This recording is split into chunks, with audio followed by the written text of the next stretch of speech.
अब साउथ की बात करते हैं। दक्षिण का दुर्ग और सत्ता की सबसे कठिन लड़ाई। केरल विधानसभा चुनाव से पहले गॉड्स ऑन कंट्री की सियासत में एक भूचाल आ गया है। बीजेपी के प्रदेश जो राष्ट्रीय अध्यक्ष हैं नितिन नवीन ने कन्नूर की धरती से वो तीर छोड़े जिसकी गूंज दिल्ली तक सुनाई दी और जनपद तक दिखाई दी। राहुल गांधी के बीजेपी एलडीएफ साठगांठ वाले आरोपों पर उन्होंने उन्हीं के पीछ पर उनको क्लीन बोल्ड करते हुए विपक्षी मैच फिक्सिंग करार दे दिया। कन्नूर में आयोजित रोड शो के दौरान नितिन नवीन ने राहुल गांधी के उस आरोप को खारिज कर दिया जिसमें कहा गया था कि बीजेपी और लेफ्ट डेमोक्रेटिक फ्रंट यानी एलडीएफ के बीच समझौता हुआ है।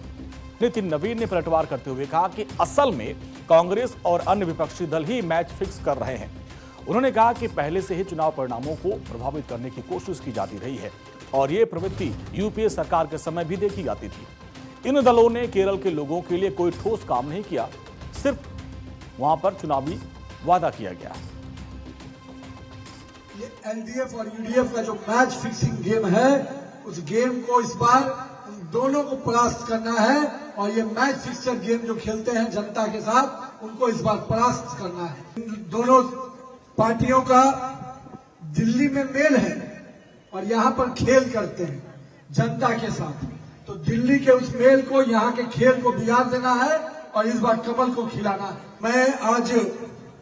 कल ही मैंने विकसित केरलम का मैनिफेस्टो जारी किया और हमारे अगले वक्ता, चूंकि आज मेरा बाहर निकलना भी है, वो आपको मैनिफेस्टो के विषय को बताएंगे, लेकिन मैं आपसे ये वादा करके जाता हूं कि इस विकसित केरलम के सपने को नरेंद्र मोदी जी की जो गारंटी है उसके माध्यम से हम लोग पूरा करेंगे।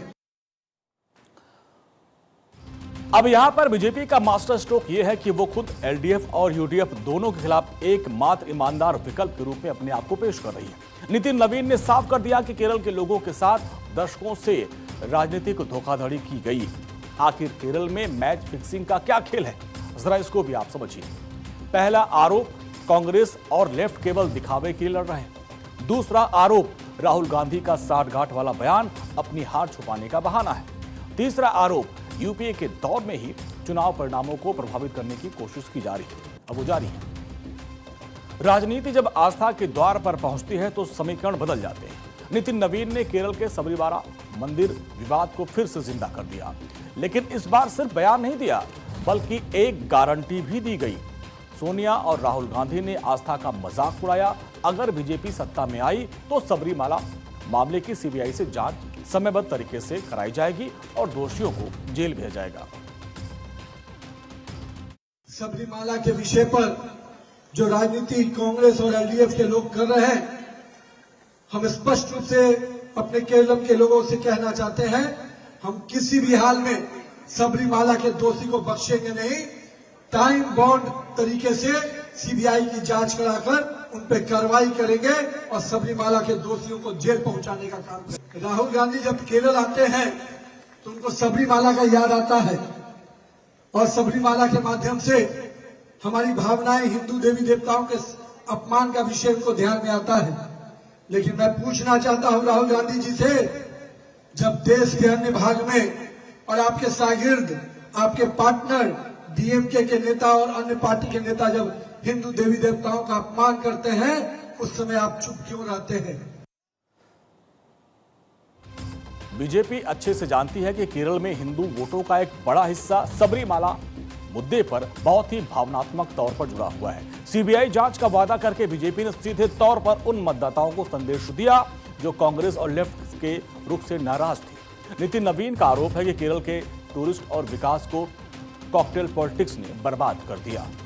विकास बनाम करप्शन का मॉडल, पर्यटन, खराब नीतियों के कारण उद्योग को नुकसान हुआ, भ्रष्टाचार, एलडीएफ यूडीएफ के बीच में सत्ता का म्यूजिकल चेयर खेल हुआ।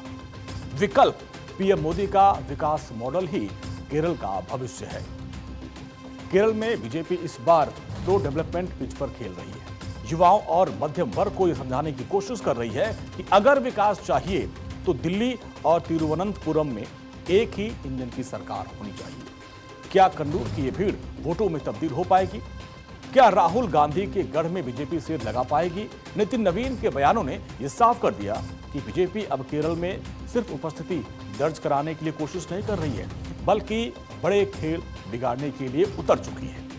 एक तरफ राहुल गांधी का किला बचाने की चुनौती है और दूसरी ओर पी विजयन का दोबारा सत्ता में आने का सपना। इन सब के बीच मोदी की गारंटी लेकर उतरे नितिन नवीन। केरल का ये रण अब त्रिकोणीय और बेहद ही दिलचस्प हो चुका है।